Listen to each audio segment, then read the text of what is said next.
Ladies and gentlemen, the Railroad Hour.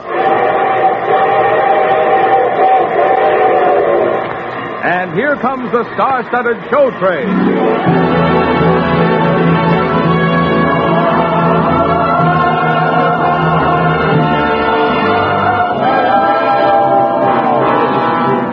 Tonight, the Association of American Railroads presents a great musical hit, The Red Mill, starring Gordon MacRae and his three guests, Jack Smith, Lucille Norman, and Jack Kirkwood. Our choir is under the direction of Norman Luboff, and the music is arranged and conducted by Carmen Dragon. Yes, tonight another great musical hit is brought to you by the American Railroads. The same railroads that bring you most of the food you eat, the clothes you wear, the fuel you burn, and all the other things you use in your daily life. And now, here is our star, Gordon MacRae.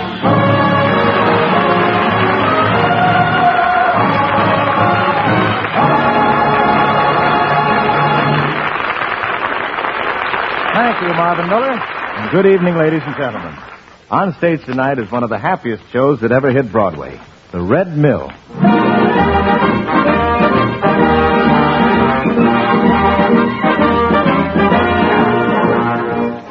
Jack Smith and I are going to slip into a couple of checkered vests and straw hats. And we'll be sporting two of the corniest names that ever bounced off a balcony, Kid Connor and Con Kidder. Lucille Norman is the lovely Gretchen, and Jack Kirkwood plays her father, the burgomaster of the little Dutch town of Katwijk on Zee. So, here's Act One of Victor Herbert's The Red Mill. Mr. Conductor, if you please. In old New York, the peacocks always fine. They're sweet and fair, and on the square, the maids of Manhattan for mine. You cannot see in gay Paris, in London, or in Cork, the queen you meet on any street in old New York. Hey, Con, what do you want to go to Europe for? Romance, boy. The European girls will be crazy about you. Well, what are we waiting for? Let's go. Well, not that there aren't plenty of lovely dishes right here in America.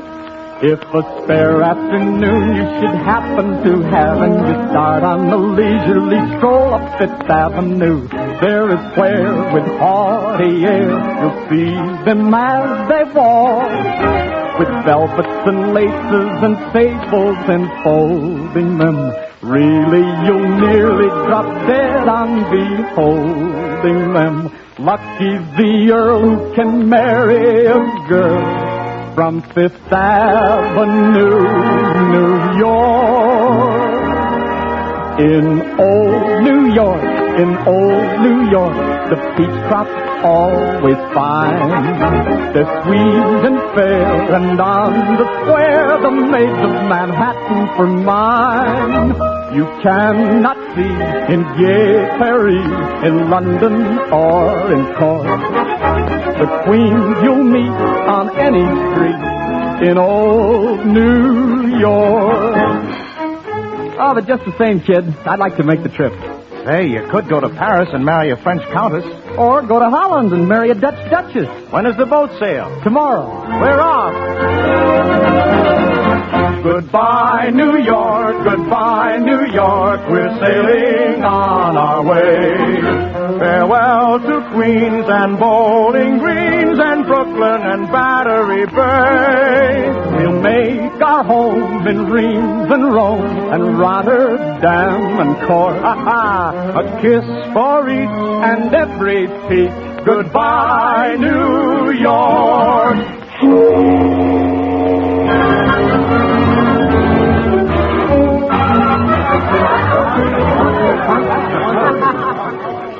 So this is Holland.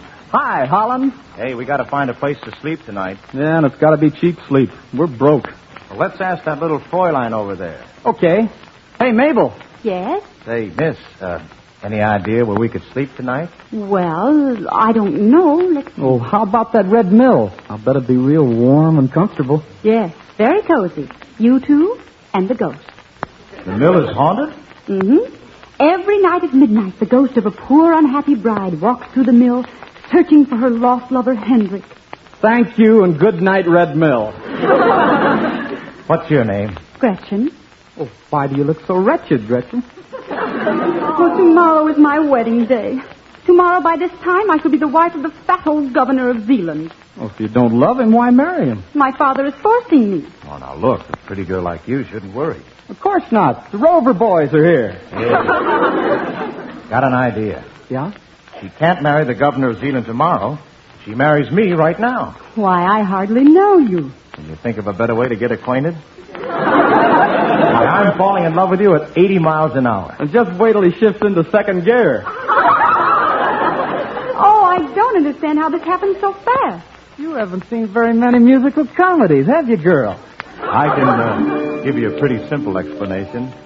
Love is a strange little elfin sprite, blessed with the deadliest aim, shooting his arrows to left and right, bagging the rarest game, filling our hearts with a glad surprise, almost too good to be true. And still, can you tell me, why do you love me? Only because you are you, dear. Not that I am Not that you are fair. Not I am Not that you are true. my golden Not your golden Not my eyes of blue. When we ask for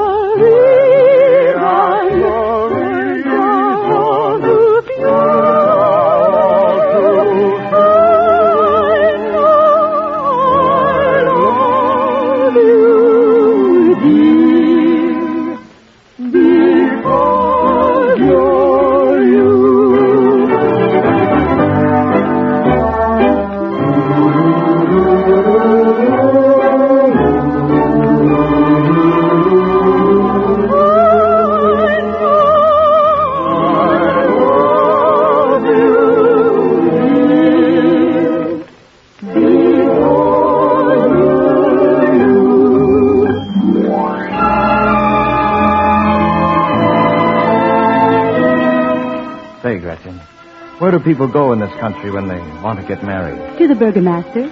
Oh, but my father is burgomaster here, so we'll have to go to the next town. Just one moment, my fine young friend. Father! Have you forgotten, my dear Gretchen, you are not marrying this silly young American, but His Excellency, the Governor of Zealand. Well, you're pretty high-handed, Mr. Burgomaster. Back where we come from, in little old New York, a girl can marry anyone she chooses. Well, this is little old Catwick and Z. And Gretchen, since you seem to be so fond of this old red mill, I think I shall lock you up here overnight. No! And here you shall stay until the governor arrives to lead you to the altar. Oh, Father! In you go. Hey, wait a minute. You can't lock her up. You can't do this. You can't force her to...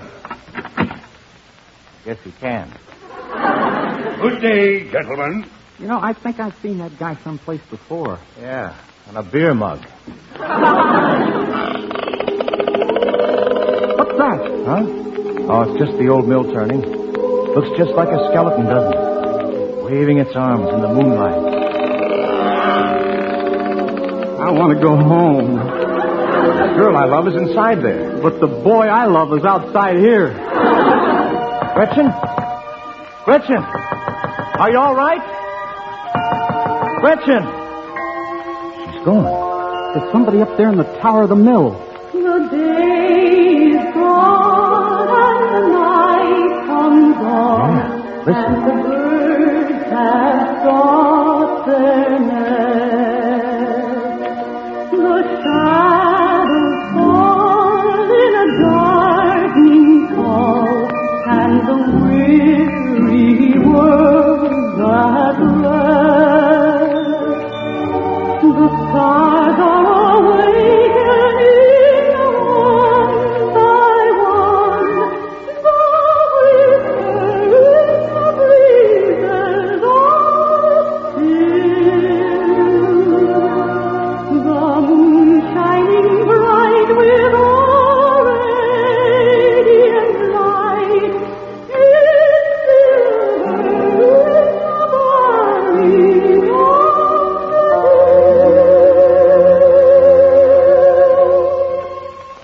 that you? Who else would it be? Hey, Gretch, how'd you get way up there? I climbed up the stairs inside the mill. Have you seen the ghost? No, not yet. Well, when you see her, ask her if she's got a friend. A live one. I can't see your face in the moonlight. I know you're as lovely as the moonbeams themselves. Moonbeams shining soft above, let me beg of you, find the one I dearly love, tell her I'll ever be true.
Hendrick? Who's Hendrick? That's the name of the ghost boyfriend. Farewell, Hendrick, my love. Gone? Poof. Con, we've got to get Gretchen out of there. I've got an idea. Watch the blades in the mill. Uh-huh. Now, suppose you grabbed hold of one of the wings when it sweeps close to the ground. Uh-huh. Hang on to it. You swing on up and rescue Gretchen out of the tower window on the way down. Uh-uh. Okay, I'll do it.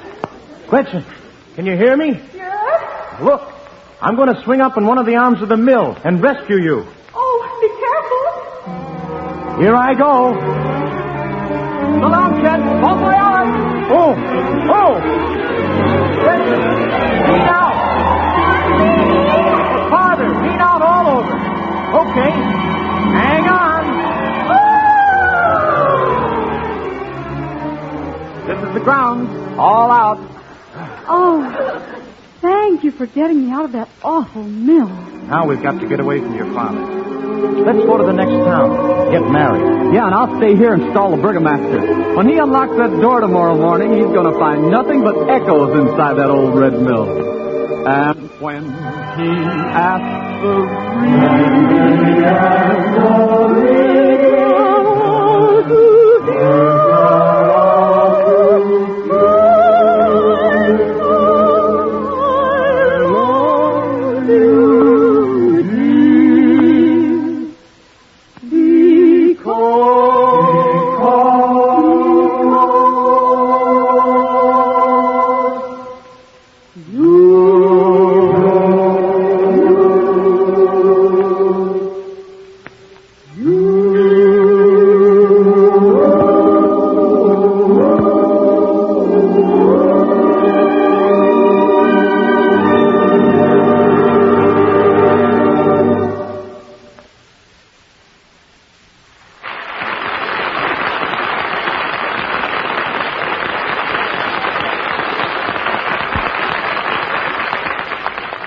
We'll return to the second act of the Red Mill in just a moment. But first, in the year just ended, the American railroads operated each day a greater mileage of fast, modern passenger train service than ever before. And they increased their efficiency so that they moved more tons of freight more miles for each hour of freight train service.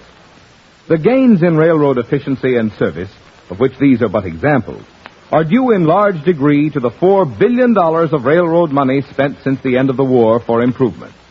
The railroads have installed nearly 300,000 new freight cars, They have built 4,700 new locomotives, of which 4,350 are diesel electrics. They have put into service enough new passenger train cars to make up more than 300 streamlined trains.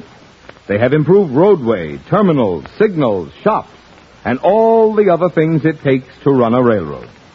Railroad earnings in 1949 were disappointingly low.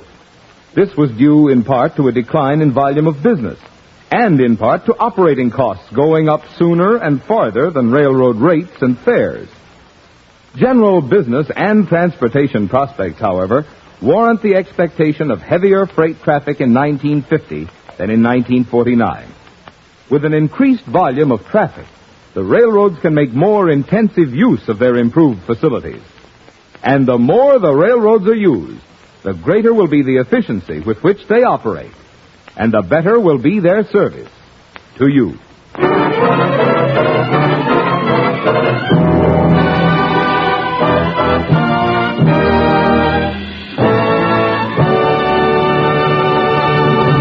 We're ready for Act Two of Victor Herbert's The Red Mill, starring Gordon MacRae and his guests Jack Smith, Lucille Norman, and Jack Kirkwood. Goes like the mill that waves back her arms, and those around her mystical sounds are thrilling with vague alarm. Oh, good morning, Mr. Burgomaster. Oh, good morning. What brings you out to the mill so early, Mr. Burgomaster? Just checking up on my daughter. You mean to tell me you're only looking for one girl? Why, in America, I change girls 365 times a year. Every day a different girl? Why not? I don't eat the same egg every morning for breakfast. Oh, every day is ladies' day with me. I'm quite at their disposal all the while. And my pleasure, it is double if they come to me in trouble, for I always find a way to make them smile, the little darling. No doubt I should have married long ago. It's the proper thing to do, you'll all agree. But I never could find any fun in wasting all my time on one. So every day is ladies' day with me. It's a frightful thing to think of all the hearts that I have broken, though each one fell in love with me without the slightest token. Among my vulgar creditors, I'm fearfully in debt, because I have afforded anything that I could get. But I must say I've enjoyed the best of what there is in life. I've been lucky in my love affairs. I've never had a wife. But I don't begrudge the little dears those necklaces of pearls. All the money that I've ever saved is what I've spent on girls. For every day is ladies' day with me. Every day is ladies' time. Quite at their disposal all the while. And my pleasure, it is double if they come to me in trouble, for I always find a way to make them smile, the little darling. No doubt I should have married long ago. The proper thing to do, you'll all agree. But I never could find any fun in wasting all my time on one. So every day is ladies' day with me. Every day is ladies' day. So every day is ladies' day with me.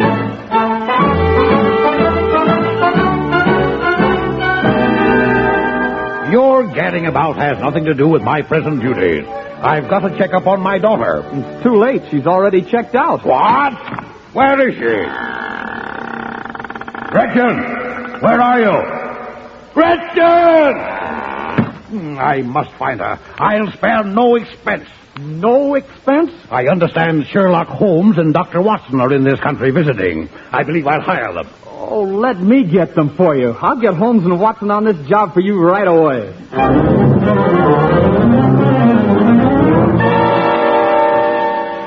Hi there, Mr. and Mrs. Connor. We aren't Mr. and Mrs. yet. We couldn't afford to get married. Well, boy, have I got a cure for that. Put on this costume, quick. Huh? I don't get it.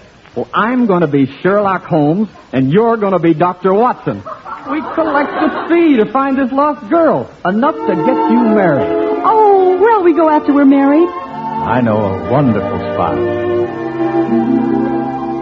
In the beautiful dream, there is never a sorrow or pain. Every trouble and care quickly vanishes there, and all is made happy again. So we'll leave this cold, weary old world here, where there's nothing that's quite what it seems. And we'll sail o'er the sea, where for just you and me alone, in the isle of our dreams. So we'll leave this cold, weary old world dear, where there's nothing that's pure as it seems. And we'll sail o'er the sea, where we're just you and me. There's a home in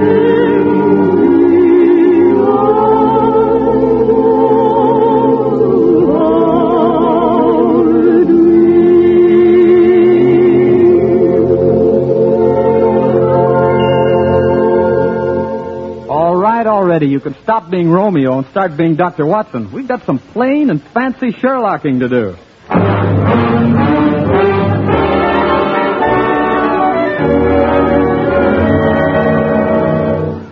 Well, Dr. Watson, how do I look? Oh, very Baker Street, Mr. Holmes, very Baker Street.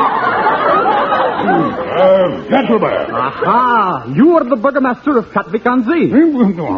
That's amazing. How did you know me, Mr. Holmes? Elementary, my dear burgomaster. I want you to meet my assistant and eminent colleague, the celebrated Dr. Watson. Oh, so delighted to meet you, sir. Glad to meet you. Yes, indeed. Hey, from the way he talks, he must be British. If he were any more British, he couldn't talk at all.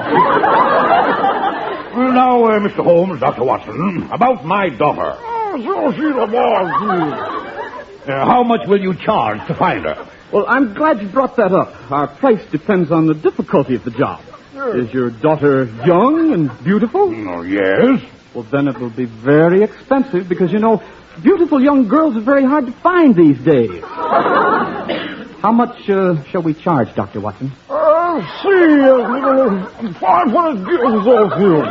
Dr. Watson says, and I quote, 555 guilders. That's a great deal of money.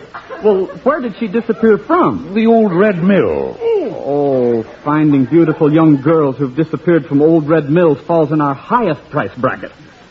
Dr. Watson, what is our highest price bracket? 55,550. 55,550. It's a deal. And I'll pay you the minute you deliver my daughter. But we must have the money in advance. We have enormous expenses, you know, magnifying glasses, houndstooth jackets, and bloodhounds. Oh, well, here is the money. But I demand that you bring my daughter to this very spot no later than 4 o'clock this afternoon, in time for her wedding to the governor of Zealand. Oh, shut your trap, Dr. Watson. Go get married.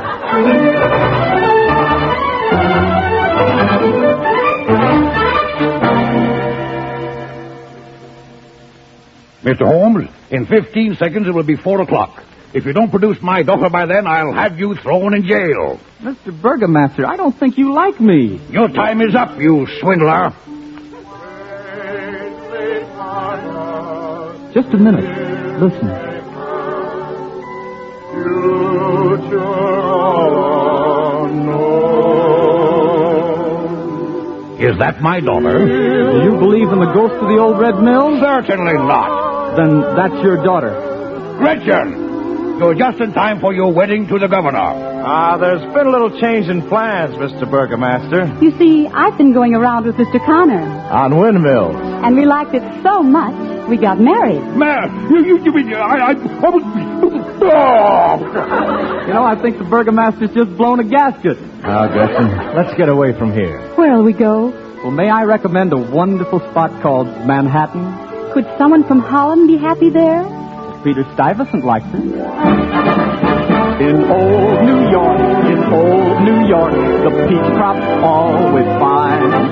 There's wheat and fair, and on the square, the maids of Manhattan for mine. Things you cannot see in gay Paris, in London or in Cork. The queen you'll meet on any street in old New York.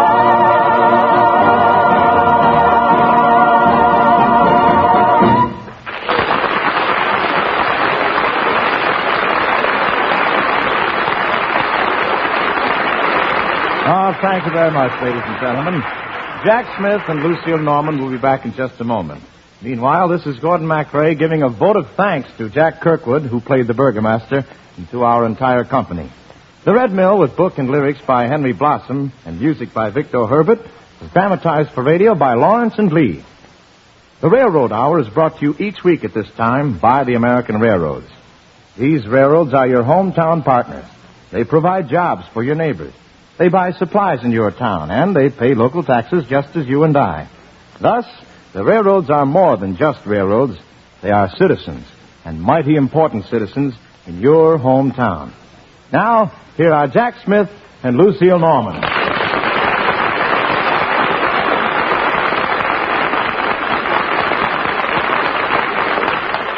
Well, thank you, Gordon. It was fun making the Red Mill spin again. Well, Jack, we want you to come smile on our microphone anytime you like. You too, Lucille. You're not conning me or kidding me, are you? Oh, no, Lucille. You're always a welcome passenger on the Railroad Hour. And incidentally, be sure to listen next week. Our guest is the wonderful Metropolitan Opera soprano, Dorothy Kirsten. And the show, Noel Coward's romantic operetta, Bittersweet. We'll be listening. Good night. Good night, everybody. All aboard! Well, it looks as though we're ready to pull out. And so until next week, goodbye.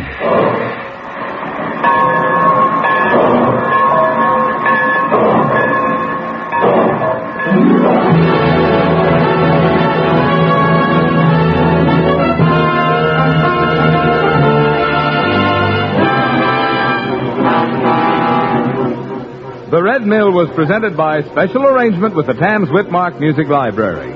Gordon MacRae appeared by arrangement with Warner Brothers, producers of The Hasty Heart, starring Ronald Reagan, Patricia Neal, and Richard Todd.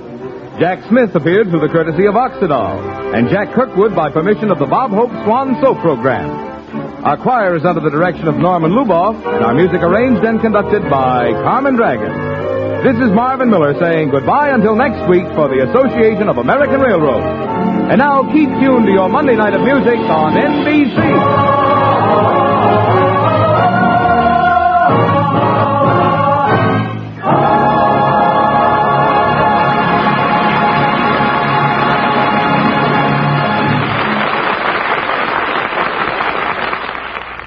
Hear Eleanor Steber, tonight's guest on Voice of Firestone on NBC.